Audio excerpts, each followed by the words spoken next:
Pemirsa, sejumlah apotek di Kota Makassar untuk sementara waktu menghentikan penjualan obat dalam bentuk cair atau sirup.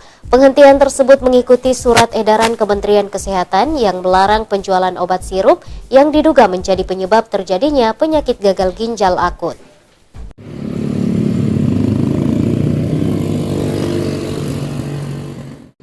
Meningkatnya penyakit gagal ginjal akut pada anak-anak yang secara misterius terjadi di Indonesia dalam 2 bulan terakhir diduga disebabkan oleh senyawa etilen glikol atau dietilen glikol yang terkandung dalam zat pelarut obat untuk menjadikan obat dalam bentuk cair.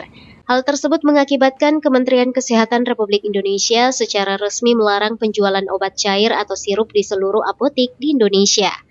Berdasarkan pantauan tim liputan Selebes TV pada Jumat, sejumlah apotek di Kota Makassar mulai menghentikan penjualan seluruh obat dalam bentuk cair atau sirup di tokonya, mengikut surat edaran yang diterbitkan Kemenkes sampai waktu yang belum ditentukan. Melalui surat edaran Kemenkes RI nomor SR 0105-3 Romawi-3461-2022.8 mengimbau seluruh apotek untuk sementara waktu tidak menjual obat bebas dan atau bebas terbatas dalam bentuk sediaan cair atau sirup kepada masyarakat.